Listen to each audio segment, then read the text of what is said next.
तो दोस्तों आज के इस वीडियो में हम लोग जेडीके, जेआरई और जेवीएम देखने वाले हैं। और इसमें दोस्तों जो डिफरेंस होता है वो आपसे इंटरव्यू में पूछा जाता है और साथ ही साथ दोस्तों यहाँ पे एग्जाम में भी आपसे ये क्वेश्चन पूछा जाता है। तो आपको कैसे दोस्तों यहाँ पे आंसर करना है वो चीज़ मैं आपको बताता हूँ। तो दोस्तों जब भी पहली बात तो हम लोग जेडीके की करेंगे। तो जेडीके में दोस्तों जब भी आपको जावा प्रोग्राम रन करना होता है तो सबसे पहले दोस्तों आपको जेडीके को इंस्टॉल करना होता है अपने सिस्टम में। ठीक है। अब दोस्तों यहाँ पे अलग अलग वर्जन्स होते हैं जेडीके के और वो उसे आपको इंस्टॉल करना पड़ता है और उसके अंदर ही जेआरई और जेवीएम होता है। तो सबसे पहले दोस्तों यहाँ पे जेडीके की बात करेंगे।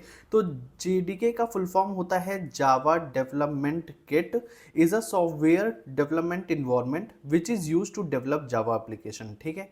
तो जावा एप्लीकेशन को डेवलप करने के लिए ये दोस्तों जावा डेवलपमेंट किट का हम लोग यूज़ करते हैं। और इस जेडीके के अंदर क्या क्या चीज़ें होती है।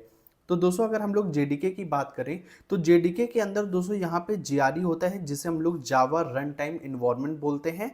प्लस इसके साथ साथ में डेवलपमेंट टूल्स होते हैं जैसे कि जावा होता है, जावा सी कंपाइलर होता है। तो ये सारी चीज़ें दोस्तों जेडीके के अंदर होती है। तो यहाँ पे एक डायग्राम आपको दिख रहा होगा, ये दोस्तों जेडीके होता है। ये पूरा जो डायग्राम आपको दिख रहा है ये होता है जेडीके और ये होता है जावा डेवलपमेंट किट। अब इसके अंदर क्या होता है, एक तो जीआरई वाला पार्ट हो गया, इतना आपको जो पोर्शन दिख रहा है।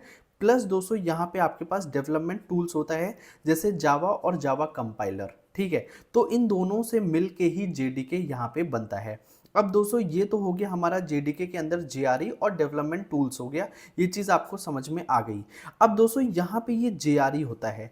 जेआरई की अगर हम लोग बात करें तो जेआरई क्या हो गया हमारा, ये हो गया जेवीएम। एक होता है जेवीएम और इसके अंदर दोस्तों यहाँ पे आप इसे ऐड कर दीजिए, मतलब libraries plus Java package plus JVM equal to JRE.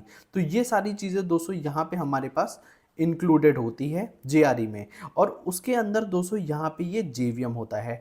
अब ये आपको ये समझ में आ गया कि जेडीके का काम क्या होता है, कि जावा एप्लीकेशन को डेवलप करने के लिए ये एक जावा डेवलपमेंट किट होता है और उसके अंदर जेआरई होती है, जावा रन टाइम इन्वायरमेंट, और उसके अंदर जावा वर्चुअल मशीन होता है। तो अब हम लोग और भी देखने वाले हैं। तो दोस्तों यहाँ पे जो है ये होता है JRE, Java run time environment is a set of software tools which are used for developing Java application. It is used to provide run time environment. तो दोस्तों ये जो है रन टाइम इन्वायरमेंट प्रोवाइड करता है जेआरई। और JRE में क्या होता है, जेवीएम होता है, जैसा कि मैंने आपको बताया जावा पैकेजेस होता है और इसके अंदर सेट ऑफ लाइब्रेरीज होता है। तो आई होप आपको जावा रन टाइम इन्वायरमेंट समझ में आ गया होगा। और दोस्तों एक होता है Java virtual machine. Java virtual machine का काम ये होता है कि ये जावा का जो बाइट कोड है उसे दोस्तों यहाँ पे एग्जीक्यूट करता है। मतलब कि दोस्तों यहाँ पे क्या हुआ, सबसे पहले जो हमारा एक सोर्स कोड होता है जिसमें हम कोड लिखते हैं, फिर वो कंपाइलर होता है, कंपाइल करता है कोड को, बाइट कोड में कन्वर्ट होता है। बाइट कोड का मतलब ये होता है डॉट क्लास फाइल। ठीक है। अब ये जो डॉट क्लास फाइल होता है ये जेवीएम क्या करता है, ये मशीन कोड में कन्वर्ट करता है, जो दोस्तों यहाँ पे सिस्टम समझ सकता है। तो हमारा जो जेवीएम का जो काम है वो बाइट कोड से मशीन कोड में कन्वर्ट करने का काम इसी जेवीएम का होता है। ठीक है। तो आई होप आपको जेडीके, जेआरई और जेवीएम समझ में आ गया होगा।